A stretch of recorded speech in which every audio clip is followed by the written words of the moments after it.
UPSG héroïque à Barcelone. La victoire d'un futur champion d'Europe, privé de Dembélé, de Doué, de Kvaratskhelia, de Joao Neves et même de son capitaine Marquinhos. Le Paris Saint-Germain se présentait en Catalogne avec une équipe décimée. Un PSG jeune, inexpérimenté, avec des garçons de 17 et 19 ans titulaires, face à un Barça en pleine confiance, emmené par un Lamine Yamal auréolé d'une 2 places au Ballon d'Or. Et pourtant, dans ce duel de géants, ce sont les Parisiens qui ont arraché une victoire au courage grâce à des buts signés Mayulu et Ramos. Un succès 1-2 qui ne vaut pas seulement 3 points en Ligue des Champions. C'est peut-être le signe qu'on assiste à la naissance d'un PSG champion d'Europe en puissance. Alors, comment Paris a-t-il réalisé cet exploit monumental? On analyse. Le contexte du match. PSG arrive diminué. Dembélé, Doué, Kvaratskhelia blessé. Joao Neves forfait de dernière minute. Marquinhos absent. Luis Enrique aligne une équipe expérimentale. Mayulu, 19 ans, Mbaye, 17 ans et Barcola devant. Hakimi capitaine, symbole d'un PSG qui doit puiser dans ses ressources. Sur le papier, mission impossible face au Barça. Chez lui, porté par son public et par Rashford et Yamal en feu. Le Barça démarre fort. Dès l'entame, le Barça impose son rythme. Lamine Yamal, étincelant, fait mal à la défense parisienne. Ferran Torres ouvre le score 1-0, 19, après une perte de balle de Vitinha et un service parfait de Rashford. Le camp nous exulte, Paris semble à la dérive. À ce moment-là, beaucoup pensaient que la soirée serait longue pour les Parisiens.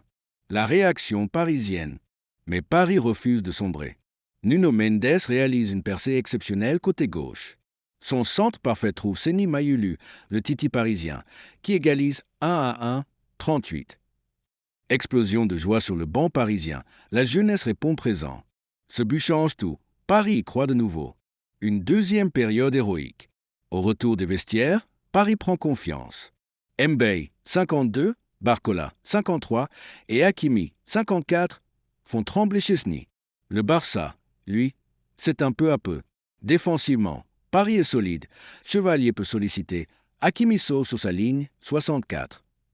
L'image qui ressort, un PSG solidaire où chaque joueur se bat pour l'autre. Les entrants décisifs. Luis Enrique Joe S.C.S. Cartes. Kangin Lee touche le poteau à la 83e. Finalement, c'est Gonzalo Ramos, fraîchement entré, qui surgit à la 90e minute. Sur un centre parfait d'Hakimi, il place une reprise imparable, 1-2. Le PSG prend l'avantage à la dernière seconde, comme un grand d'Europe. Analyse tactique. Courage E.T. Discipline. Malgré une équipe B, Luis Enrique a su garder une structure solide. L'importance des latéraux. Mendes et Hakimi ont été les moteurs offensifs. La jeunesse parisienne. Mayulu et Mbaye ont prouvé qu'ils avaient leur place au très haut niveau. Un message fort à l'Europe. Ce match est plus qu'une victoire. C'est un signal envoyé. Même diminué, le PSG reste compétitif. Cela rappelle que Paris a désormais un effectif large et un vrai projet collectif. Ce PSG-là, c'est souffrir, c'est réagir, c'est frapper au bon moment. Et si c'était enfin le visage d'un futur champion d'Europe, les enseignements côté Barça. Le Barça, malgré un Rashford inspiré, a manqué de constance. Lamine Yamal a brillé par moments mais n'a pas suffi. La défense a cédé en fin de match, un défaut récurrent ces dernières saisons. Pour les Blaugrana, ce match est une piqûre de rappel. Rien n'est acquis en Ligue des Champions. Dans une soirée où tout semblait perdu d'avance, le PSG a prouvé qu'il avait quelque chose de plus que du talent, du caractère. Avec une équipe rajeunie, privée de ses stars, Paris a battu le Barça au courage, avec la fougue de Mayulu et la précision de Ramos. C'est ce type de victoire qui forge les champions. C'est ce type de victoire qui donne de l'espoir à tout un club, à tout un peuple. Alors je vous pose la question. Est-ce le signe que le PSG a enfin trouvé la recette pour devenir champion d'Europe?